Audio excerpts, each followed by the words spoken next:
आज हम लोग assessment of growth and development में हम देखेंगे कि असेसमेंट करेंगे कि डेवलपमेंट कैसे। हम प्रीवियस क्लास में हम देख चुके थे कि ग्रोथ का असेसमेंट कैसे करते हैं। आज हम देखेंगे कि इसमें डेवलपमेंट का असेसमेंट कैसे करते हैं और इसका क्या यूज़ है, क्या इसके प्रिंसिपल है और कौन कौन से इसके टूल्स हैं जो कहीं ना कहीं हमें एक प्रॉपर डेवलपमेंट को असेस करने में क्या करती हैं, हेल्प करते हैं। फर्स्ट हम देखते हैं इसका इंट्रोडक्शन कि क्या होता है डेवलपमेंटल असेसमेंट। तो डेवलपमेंटल असेसमेंट में क्या करते हैं कि जो भी बच्चे हैं, जो डिलीवर हुए बच्चे हैं, उनमें क्या है प्रॉपरली किस तरह से डेवलपमेंट, मतलब मानसिक रूप से प्रॉपर एज के अकॉर्डिंग डेवलपमेंट हो पा रहा है या नहीं हो रहा, उस चीज़ को असेस करने के लिए हम क्या करते हैं, डेवलपमेंटल असेसमेंट, जिससे हम ईजिली आइडेंटिफाई कर सकते हैं और जो भी प्रॉब्लम है उसको ईजिली ट्रीट कर सकते हैं। क्योंकि हम पता कर सकते हैं कि इस केस में क्या चीज़ डेवलप होनी चाहिए, किस हैबिट में इम्प्रूव आना चाहिए, किस तरह की एक्टिविटी बच्चों में देखनी चाहिए, वो हो रही है या नहीं हो रही है, उस चीज़ के बारे में हम पढ़ते हैं किसमें,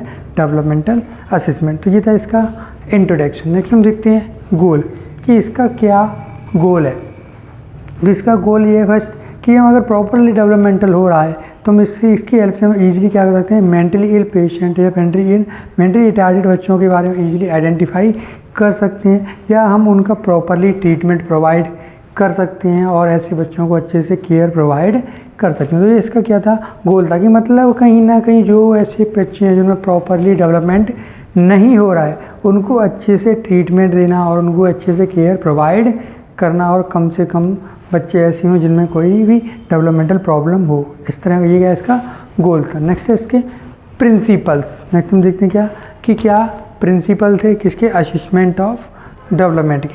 कि प्रिंसिपल क्या थे, कि सिद्धांत क्या थे, कि जो भी बच्चों का जो डेवलपमेंट हो रहा है वो बिल्कुल एज के अकॉर्डिंग प्रॉपरली होना चाहिए। अगर कहीं ना कहीं कोई प्रॉब्लम है तो उसको वो फैसिलिटी प्रोवाइड करें।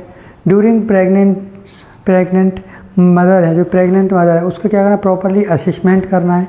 कहीं ना कहीं उस टाइम पे भी अगर कोई प्रॉब्लम है, प्रॉपरली उसको न्यूट्रिशन वगैरह नहीं मिल पा रहा तो उसकी वजह से क्या हो रहा है, कहीं ना कहीं बेबी में प्रॉपर डेवलपमेंट नहीं हो पाएगा। देन उसका रेगुलर असेसमेंट करवाना है। देन अगर कोई प्रॉब्लम है उस पर रिसर्च करना है और उसको ट्रीट करने की कोशिश करना है। देन पूरी सोसाइटी के अंदर ऐसे बच्चों का डाटा कलेक्ट करना है और उसके लिए कोई ना कोई प्लान तैयार करना है, जिससे कि हम ज़्यादा से ज़्यादा बच्चों को असेसमेंट कर सकें और ज़्यादा से ज़्यादा बच्चों को ट्रीटमेंट प्रोवाइड कर सकें और उनको अच्छे से केयर प्रोवाइड कर सकें। तो ये थे कुछ प्रिंसिपल्स किसके, डेवलपमेंटल असेसमेंट के। नेक्स्ट हम देखते हैं कुछ टूल्स जो कहीं ना कहीं हमें बच्चों के प्रॉपरली असेसमेंट में क्या करते हैं, हेल्प करते हैं। इससे हम इजीली आइडेंटिफाई कर सकते हैं कि बच्चों में कितना डेवलपमेंट हो रहा है या नहीं हो रहा, कोई प्रॉब्लम है।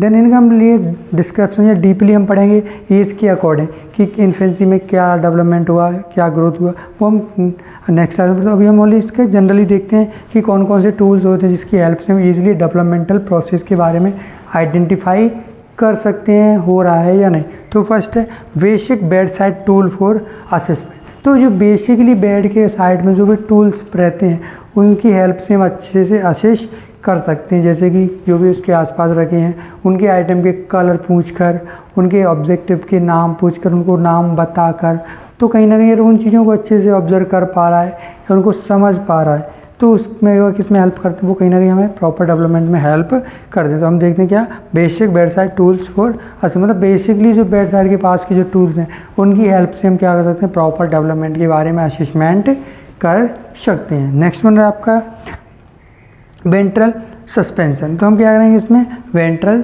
सस्पेंशन। उसमें क्या होगा कि कहीं ना कहीं जो बेबी है उसका जो प्रॉपरली सस्पेंस, मतलब वो उसको एक प्रॉपरली जो भी रिफ्लेक्शन, जब हम उसको क्या करें हवा में नहीं, तो वो कहीं ना कहीं उसके हाथ पैरों में कहीं ना कोई मूवमेंट कर रही है, मतलब कोई ना कोई रिफ्लेक्शन वाले टाइप्स की एक्टिविटी हमें उसमें देखने को मिल रही है। उस कंडीशन में इसमें वेंट्रल सस्पेंशन की हेल्प से ईजिली आइडेंटिफाई कर सकते हैं। नेक्स्ट है आपका प्रॉन पोजीशन। तो इसमें वो क्या हुआ कि जो भी पोजीशन है, प्रॉन पोजीशन, वो कब तक एक प्रॉपरली उस पोजीशन को फॉलो कर पाएगा, उसके बेस पे भी इजीली आइडेंटिफाई कर सकते हैं कि जो बच्चा है वो प्रॉपरली जो प्रॉन पोजीशन है उसको किस टाइम तक अच्छे से कंफर्म या अच्छे से उसको फॉलो कर पा रहा है। क्योंकि कहीं ना कहीं प्रॉपरली वो प्रॉन पोजीशन को फॉलो नहीं कर पाता, तो वो उससे भी हम अच्छे से पता लगा सकते हैं। नेक्स्ट है आपका सुपाइन पोजीशन एंड सिटिंग। तो कहीं ना कहीं जो भी supine position and sitting position, कि वो किस तरह से धीमे धीमे सुपाइन पोजीशन को अच्छे से फॉलो कर पा रहा है और धीमे धीमे वो किस तरह से सिटिंग पोजीशन में प्रॉपरली मेंटेन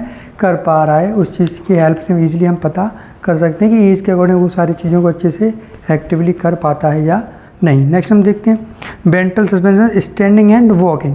तो वो मतलब एक एज टाइम पे, एक एज ऑफ ग्रुप पे क्या है, वो धीमे धीमे क्या करने लगता है, स्टैंडिंग एंड वॉकिंग एक्टिविटी भी धीमे धीमे हमें देखने को मिलती है। तो वो प्रॉपरली एक पर्टिकुलर एज पर वो प्रॉपरली स्टैंडिंग या वॉकिंग करने की कोशिश कर रहा है या कर पा रहा है। अगर वो कर रहा है तो मतलब कहीं ना कहीं उसमें प्रॉपरली डेवलपमेंट, वो कहीं ना कहीं उस चीज़ों को करने के लिए एक्टिवली वर्क कर रहा है या उन पर फोकस कर रहा है। अगर नहीं है तो कहीं ना कहीं कोई प्रॉब्लम है। देन हम देखते हैं क्या है आपका सोशल, मेंटल एंड लैंग्वेज। कि सोशली जो मेंटल है मतलब सोसाइटी के अंदर कुछ वर्ड्स, कुछ लैंग्वेज को सुनना, समझना, उसके लिए रिस्पॉन्स करना या उसके बारे में कुछ चीज़ों को, नई टर्म को सीखने की कोशिश करना, जो कुछ वर्ड इस तरह से बोलने की कोशिश करना। तो वो रहता है किसके अंदर हम देखते हैं societal, social, mental and language. मतलब कहीं ना कहीं सोसाइटी के अंदर मेंटली वो क्या हो रहा है, सोसाइटी की जो एक्टिविटी है या सोसाइटी के कुछ वर्ड्स हैं उनको समझने की वो कोशिश करने लगते हैं। इसके हेल्प से हम ईजिली पता लगा सकते हैं। नेक्स्ट आपका मोटर डेवलपमेंट। उसके अंदर जो भी मोटर डेवलपमेंट प्रॉपरली हो रहा है या नहीं, उसको हम किसकी हेल्प से कर सकते हैं, मोटर डेवलपमेंट असेसमेंट। इसमें देख सकते हैं कि जो बच्चों की जो मोटर एक्टिविटी है प्रॉपरली वर्क कर रही है, किसी चीज़ को होल्ड करना या कहीं ना कहीं किसी को थ्रो करना, फेंकना, ये सारी चीज़ मतलब कहीं ना कहीं चलना, बैठना या कोई भी डांसिंग स्टेप, मतलब इस तरह की कोई ना कोई मोटर एक्टिविटीज़ प्रॉपरली एज के अकॉर्डिंग वो कर पा रहे हैं, किसी भी चीज़ को लर्न कर रहे हैं। तो कहीं ना कहीं इससे भी हम इजीली पता लगा सकते हैं। नेक्स्ट हमें लैंग्वेज। लैंग्वेज मतलब कुछ वर्ड्स का रिपीट करना, जैसे कि वादा का, इस तरह से मतलब कुछ ऐसे वर्ड्स को रिपीट करना एज के अकॉर्डिंग और धीमे धीमे उन सेंटेंस को क्लियर और प्रॉपरली बोलने की कोशिश करते हैं। तो इन सब से भी इजीली हम पता लगा सकते हैं कि बच्चे के अंदर जो भी डेवलपमेंट है वो प्रॉपरली एज के अकॉर्डिंग हो पा रहा है या नहीं, या वो प्रॉपरली जो वर्ड्स हैं उनको अच्छे से प्रोनाउंस कर पाता है या नहीं। नेक्स्ट हम देखते हैं क्या पर्सनल एंड सोशल। कि जो भी सोसाइटी के अंदर एक सोशल, बच्चे सोशल स्माइल करते हैं, कोई भी उसको एक स्माइल, कोई ना कोई रिस्पॉन्स करना, कोई ना कोई एक्टिविटी करना, तो ये सारी चीज़ें एक्टिविटी हो रही हैं। तो मतलब वो कहीं ना कहीं एज के अकॉर्डिंग तो हम बोल सकते हैं कि उसमें प्रॉपरली डेवलपमेंट हो रहा है और नहीं हो रहा, तो कहीं ना कोई प्रॉब्लम है। उस प्रॉब्लम का पता लगाकर हम उसे प्रॉपरली ट्रीटमेंट प्रोवाइड करना है। तो आज हम लोगों ने क्या देखा था कि assessment of growth and development के अंदर हमने देखा असेसमेंट ऑफ डेवलपमेंट की किस तरह से हम असेस कर सकते हैं डेवलपमेंट को और हम उसकी प्रॉब्लम को सॉल्व कैसे कर सकते हैं। तो मतलब इसमें हम देखते हैं कि जो भी मानसिक रूप से जो किस तरह से बच्चों में डेवलपमेंट होता है उसके बारे में देखते हैं किसमें, कि असेसमेंट ऑफ डेवलपमेंट के अंदर देखा। तो आज आई होप आपको आज का क्लास समझ में आएगा। इस टॉपिक से रिलेटेड अगर आपको कोई भी डाउट है तो आप मुझे पूछ सकते हो। Thank you.